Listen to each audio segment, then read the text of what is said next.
As I get older, I become less and less idealistic. While I was in my 20s and 30s, great ideas roamed my mind, and great ideals. But as I get older, I keep asking myself, okay, slow down with ideals. Let's see what works in real life. Or let me put it in the context of this Sabbath school lesson, what works in the marketplace? Because Paul was preaching there. And when you are in any marketplace, you can't sell whatever stuff you have. You need to find out what you can sell well because you want to earn some money. So you need to sell the best merchandise possible.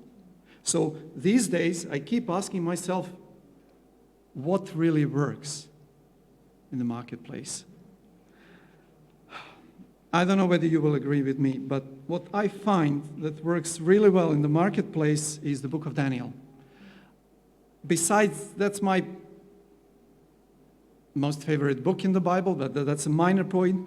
I will share this morning a couple of things, actually 3 things. I will share just 3 things with you this morning from the book of Daniel, from chapter 1, that I really, really think they work out there in the marketplace. What is the marketplace?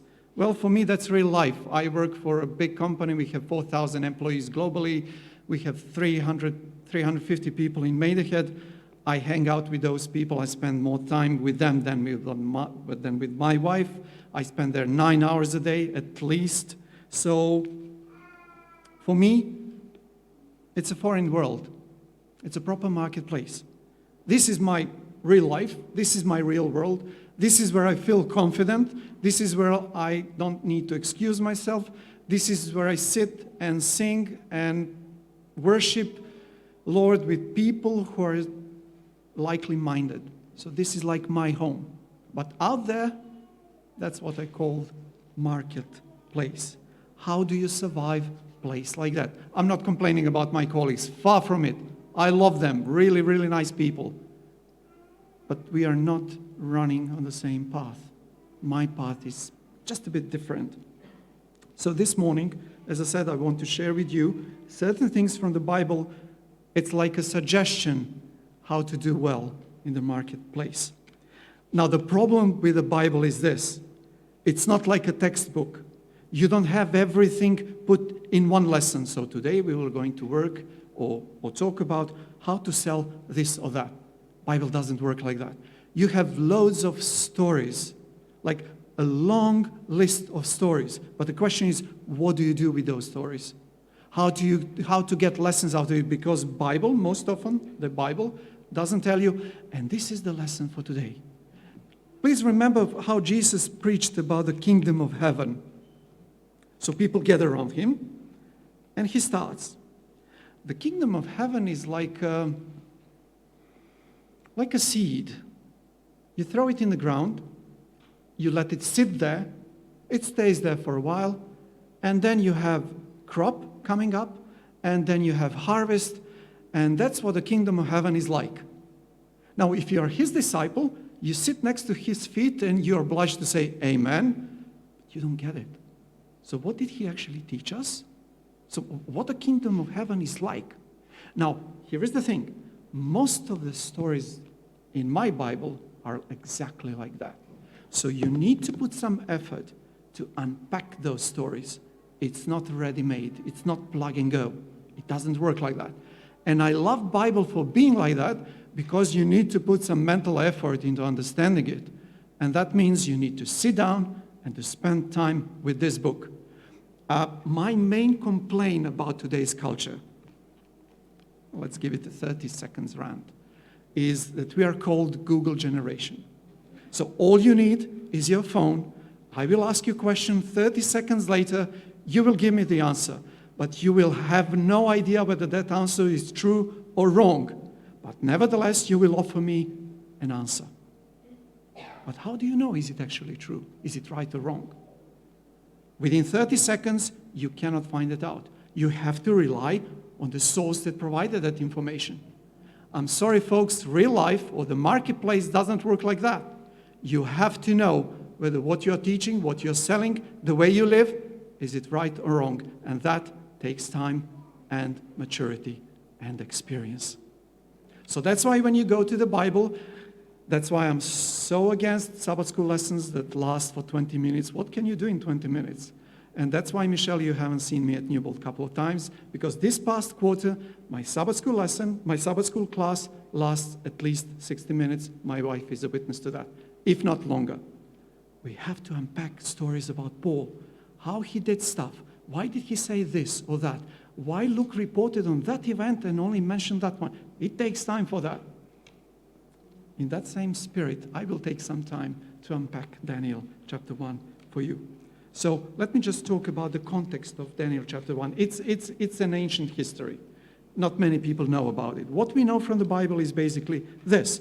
The kings of Judah and the priesthood led people in such a bad way that people ended up worshiping everything else, and I say on purpose, everything else than the Lord God.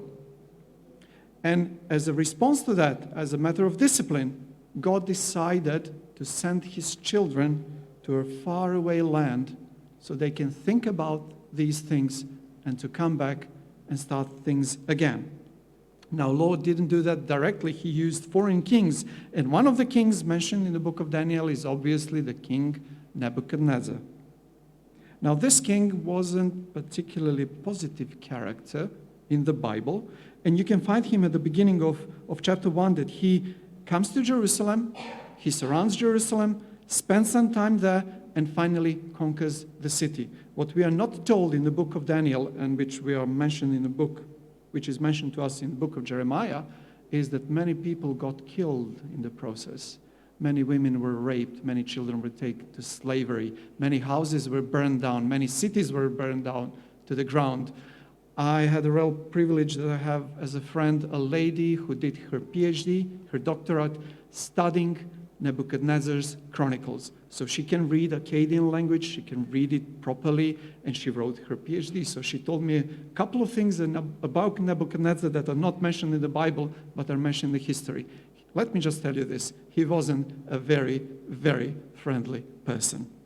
So we have that kind of king who surrounds beloved city of Jerusalem, the city that God has chose to dwell there. And you know what? What hurts the most is that at the beginning of the chapter 1, the narrator says, and God gave Jerusalem into the hands of this king. So this was a part of God's discipline. Yes, I know it sounds harsh, but that's life. People have to think carefully what they do and how they do. So we have this command of King Nebuchadnezzar. So, okay, I don't want to destroy everything. I will take some vessels from the temple and take them to the house of my God in Babylon. I will also take some of the people, and let me tell you, Nebuchadnezzar took crème la crème, the best among Jewish people, aristocracy and priests. And we find 4 Jewish boys among this group. So that tells us that these 4 boys were from aristocratic circles. I would push this one step further. Go with me to book of Isaiah, chapter 39. I have a really interesting verses to read to you. So Isaiah chapter 39, and I will read to you verses 5 to 8. So we are talking about King Hezekiah. This happens at least 100 years before Nebuchadnezzar showed his face before Jerusalem, in front of Jerusalem. So we read in Isaiah 39, 5 to 8, these. Then Isaiah said to Hezekiah the king, hear the word of the Lord of hosts. Behold, the days are coming when all that is in your house and what your fathers have accumulated until this day shall be carried to Babylon. Nothing shall be left, says the Lord. And they shall take away some of your sons who will descend from you, whom you will beget, and they shall be eunuchs in the palace of the king of Babylon. So Hezekiah said to Isaiah, the word of the Lord which you have spoken is good. For he said, at least there will be peace and truth in my days. So let me ask a question. When I ask questions, I expect you to answer. Okay. So based on this text, what we've just read, who will end up in the Babylonian court as eunuchs. According to Isaiah 39, who will end up in Babylonian court as eunuch? So what do you think of Daniel's background? It could easily happen that Daniel was one of the king's sons, or at least coming from that line. What I'm saying to you can be put as a footnote. I cannot guarantee. I'm just reading biblical text and trying to connect dots. Also, based on Isaiah 39, we already read that some of his sons will become eunuchs. You know what does that mean? Now, for Jewish people to have children is the best thing in the world that can happen to you. Because blessing gave to Abraham was be fruitful and multiply. But that blessing wasn't said to Abraham for the first time. It was said to Adam and Eve, be fruitful and multiply. Even today, Jewish people think that first commandment that God gave to humanity, be fruitful and multiply. Now, when you become eunuch, most likely that means that you will not be able to be fruitful and multiply. And Daniel and his friends were young boys. Now, when something like that happens to you, that's not a pleasant way to start your life.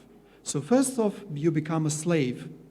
Secondly, you most probably lost any hope that you will have what we call normal family life, and that you will see your kids growing, having their own kids, so that the Abrahamic blessing can continue. What I'm saying to you, as I said, those are footnotes. I cannot put my head on the table and claiming this is how it was. I'm just reading text and I'm trying to unpack this story. All I'm saying, the experience that Daniel and his friends went through were not pleasant, were not a joyride, were not like a day trip to Babylon. It was anything but. Knowing that, let us go then into the story. So as I said, we have 3 lessons for today. Lesson number 1. So the king Nebuchadnezzar sees these boys and he says, yeah, I want them completely assimilated into Babylonian culture. What I want them to become Babylonians inside. So they will be Jewish outside, but Babylonians inside. And that was common practice back then. So what you would do, you would take foreign people, you would convert them, so they will become worshippers of your gods, they will have your culture inside, and then you would send them back to their own country, so they will rule instead of you. So you would have Jewish people ruling in Judea, but actually inside they will be Babylonians. They will be on your side. They will not go against you at any point. I would say that's a genius idea. So Nebuchadnezzar takes these 4 boys, among many other boys from surrounding countries, and tries to educate them. So Daniel and his friends, they end up in school. I would say university. But that's not the only thing that happens to them. So as a part of their identity, they are not to be called by their Jewish names. We'll give them Babylonian names, not any Babylonian name, not John, not Paul, not Lawrence. No. I will give them names according to my gods. So whenever they mention their own name, it will remind them, I serve these gods. And we have 4 different names, 4 different gods. So Nebuchadnezzar did everything to let them forget who they actually are. Now it is within that context that we read in verse 8, but Daniel purposed in his heart that he would not defile himself with a portion of the king's delicacies, nor the wine which he drank. My question is, why did he do that? So he accepted to be educated into Babylonian culture, literature, Babylonian religion. I mean, all these things are interconnected. You cannot separate them. They didn't have secular society back then. Everything is connected. So why did Daniel decide to stay at that university and decided not to eat certain food and drink wine? It's a question. It's not a rhetorical question. Any suggestions? Please. I'm asking for an opinion. I don't ask for the right answer. What do you think? Any brave soul in the house? What does that mean? Can you unpack it for us?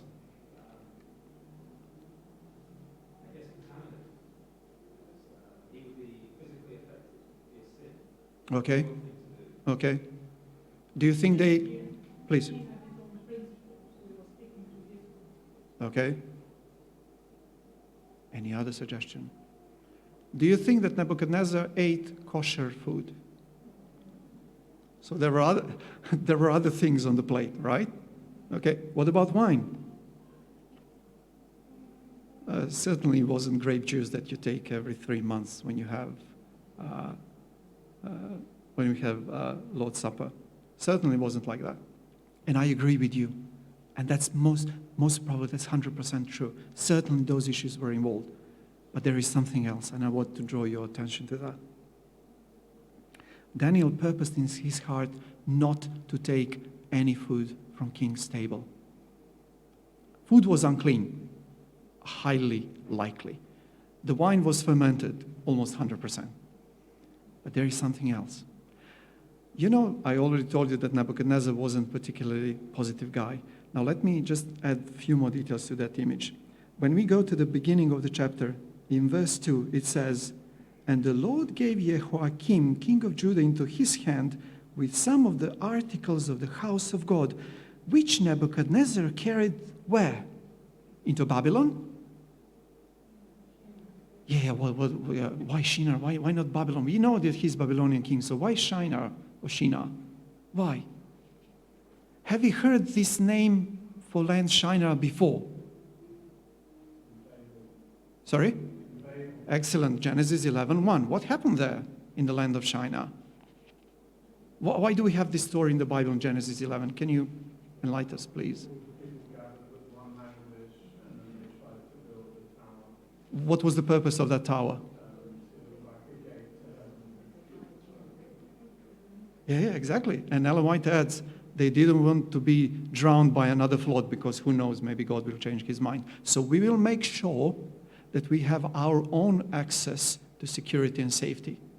Now, this name Shinar is very specific. You have it mentioned only one more time as far as I can remember in Hebrew Bible. In other words, the narrator says, King Nebuchadnezzar has the same mind and the same intention as people mentioned in Genesis 11. King Nebuchadnezzar builds his own staircase to heaven.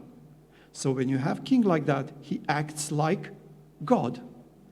And furthermore, this king, he appoints certain food. Now, if you go to the book of Genesis, chapters 1 and 2, who appoints food for humans to eat? God. He says you can eat this lot and you don't eat that.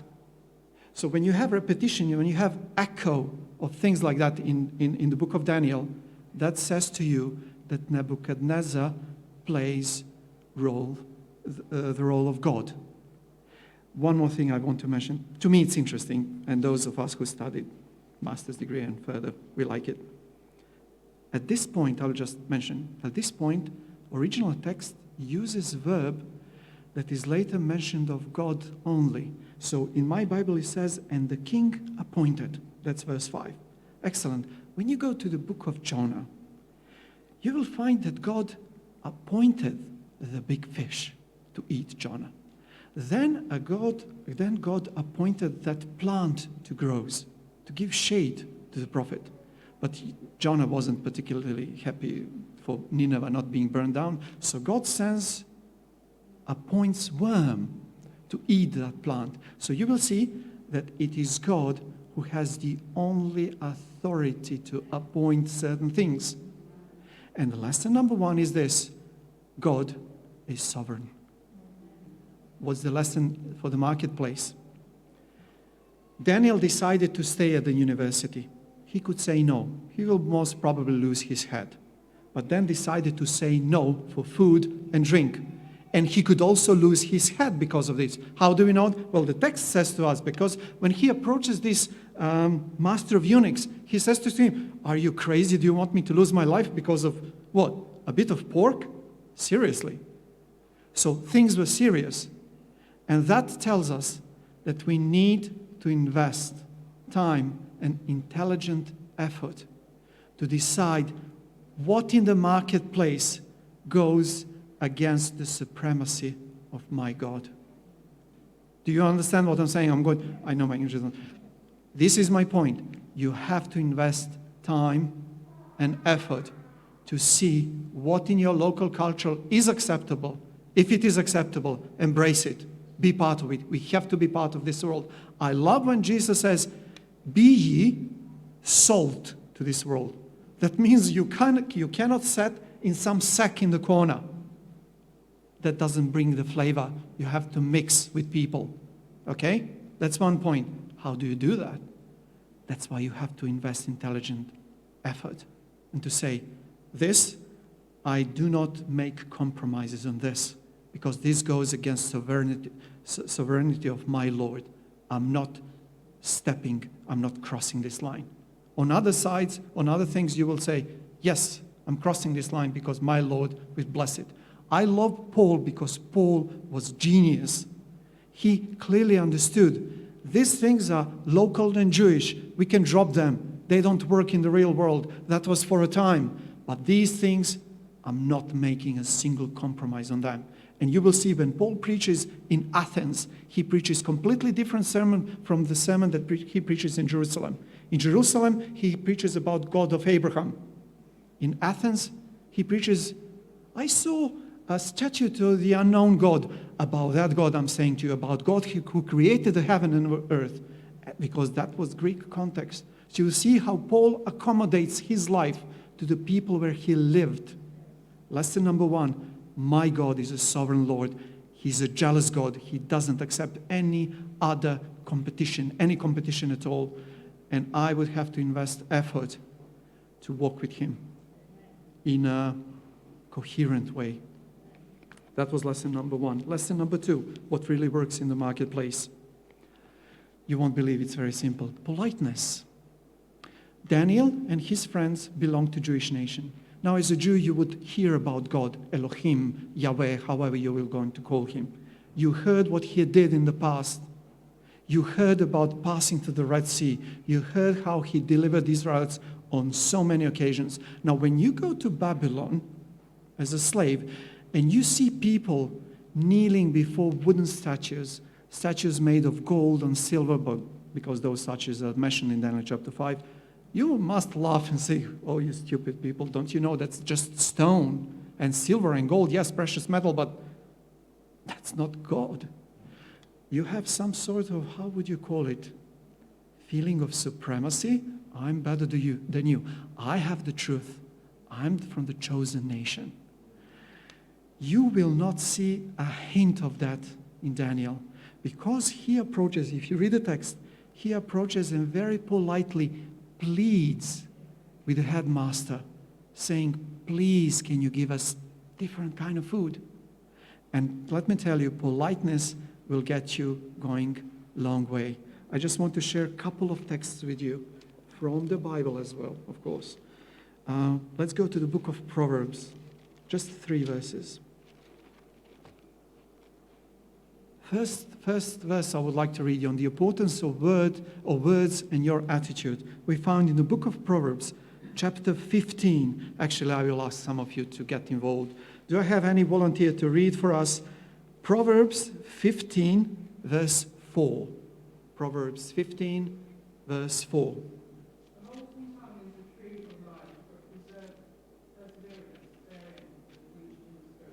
Is a tree of life?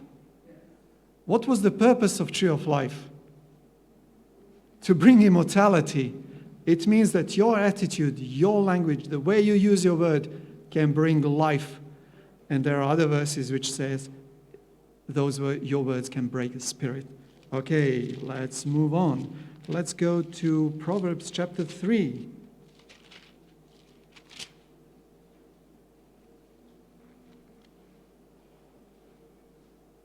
Let's read verses from 13 to 18.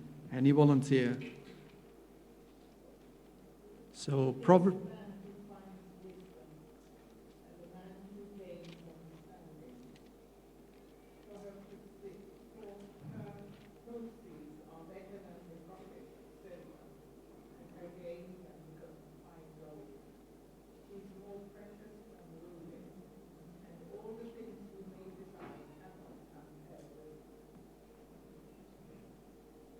Let's go 16, 17, and 18.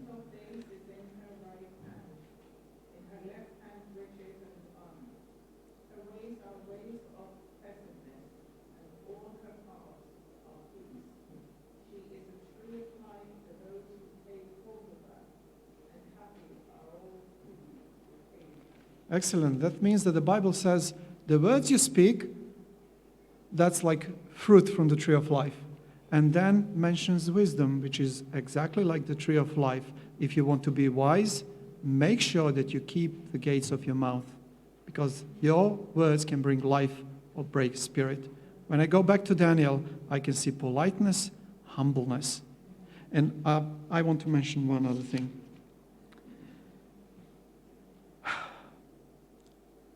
Live your life in such a way that other people say for you, he or she has the truth, or he or she is a child of God.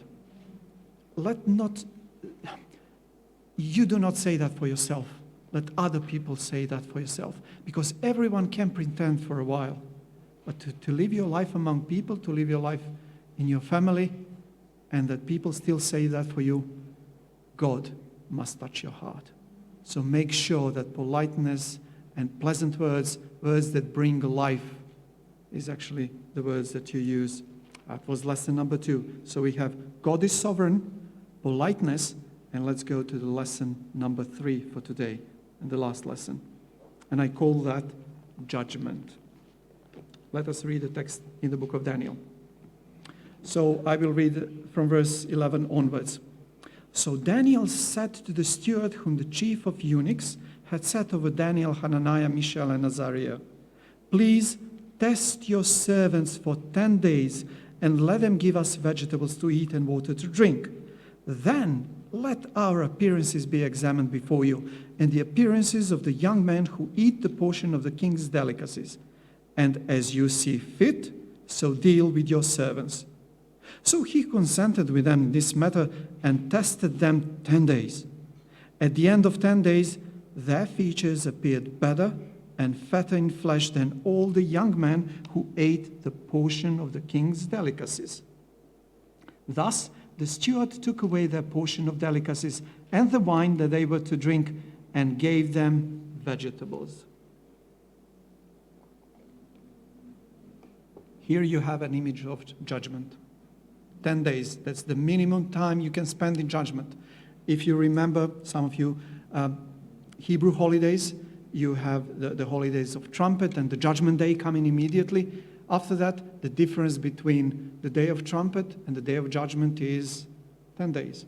So whenever you have this mention of number 10 in the book of Daniel, it talks about minimum. You cannot go lower than that. Abraham, when he had that discussion with God on how many saints God will find in Sodom and Gomorrah, at what number did he stop? Number 10. Because if there are less than 10 saints there, just raise it down. So number 10 is the minimum number. So these boys spent minimum time being tested, and they passed the exam. Okay, but that's not the end of the story. When you go to verses 17 and 18, we read these verses. As for these 4 young men, God gave them knowledge and skill in all literature and wisdom, and Daniel had understanding in all visions and dreams. Now, at the end of the days, when the king has said that they should be brought in, the chief of the eunuchs brought them in before Nebuchadnezzar. Then the king interviewed them, and among them all, none was found like Daniel, Hananiah, Mishael, and Azariah. Therefore, they served before the king. And in all matters of wisdom and understanding about which the king examined them, he found them 10 times better than all the magicians and astrologers who were in all his realm. How many people on the Babylonian court knew that Daniel, Mishael, and the rest of the crew didn't eat king's food? How many people in total? So we have 4 Jewish boys. They know they stayed away from king's food. How many others? One. And that was it. King doesn't know that they didn't eat his food. King doesn't know that they didn't serve his God. Actually, almost no one knows. Why I say that? Because even this headmaster didn't want to talk about that because he would lose his head. So keep your mouth shut. That's the best advice he could receive. So he kept his mouth shut. No one knew what was going on. And that's why when you read that God gave to these boys wisdom and everything else, you can feel the full punch that text gives you. Because they did their best effort to serve God. But in the end, it was God who did it. And even when they went to be tested by foreign king, they were found to be 10 times better. You couldn't be more better than that. And you didn't serve his God. I called my sermon the Discreet Heroes because no one knew about this back then. No one knew about this. And one of the suggestions I have for you, let you be discreet heroes. Because Jesus was so against, especially when you read the Sermon on the Mount, do not flaunt around your holiness. Don't do that with your religiousness. People don't care about that, and God will not applaud to you. Make sure of that. God will not applaud. So when you pray for certain things, do what? Go to your inner room, close your door, no one is there, and tell God what you really think and what you really need. And God, who sees you secretly, will pay you in public. And now I come to the beginning of verse 18, which says, now at the end of the days. Now you should know that this term, at the end of days, becomes, throughout the rest of the book of Daniel, becomes a technical term for last day events. So basically the way how Daniel writes chapter 1, he says, that trial, it wasn't just for the king of Nebuchadnezzar. The rules that you apply to that local trial works until the end of this reality. So much so that the same term is mentioned at the very end of book of Daniel. When you go to chapter 12 and you go to verse 13. Let us go there. That verse is beautiful. It deserves to be read.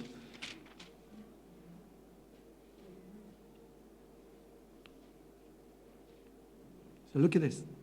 Verse 13. But you, Daniel, go your way till the end, for you shall rest and will arise to your inheritance when?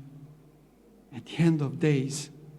Meaning, if you are a discreet hero, if you have that private, intimate communion with God, relationship with God, God will pay you publicly, officially. But you shouldn't expect only for that payoff within this reality. Although these 4 boys really received that payout, Daniel becomes third in the kingdom. And the rest of the crew, the 3 boys, went just after him. And we have confirmation of that throughout the book. But what the narrator says, and this is an important thing, the judgment of God is a positive thing. It's not just, I will judge you for bad things. God will not forget all the good that you did, I call it, secretly. Not a single good deed will be forgotten. And at the end of the days, God will bring that down, will bring that up, bring that out, show it publicly. And the applause that I want to hear from my life is that applause at the end of reality. When God will stand up, shows his chosen one, and say, these are my children. Now that kind of applause I love. You can wish to hear applause of people, and we all suffer from that. And you can see these days, I love when I open Facebook and people put all sorts of things I can't believe. I had a breakfast this morning and you have 1,000 likes. For what? For having breakfast? Seriously, get life. I mean, there are places on this earth when people say, I had breakfast this morning, I would gladly put like, but that's not Western Europe, that's for sure. People yearn for attention. And many of us will do so many things just to get that one more like, one more applause, one more recommendation, one more commendation from people. But that doesn't last long. God's applause will reverberate through eternity. What are my suggestions for the marketplace? God is sovereign. Politeness. Make sure that whatever you do, do it discreetly, expecting God's applause only. If you get applause from around, fine, that's great. I don't live for that. What I live for is that applause at the end of the days. I wish that God bless you abundantly. And because I love the book of Daniel so much, please read it more often. Thank you.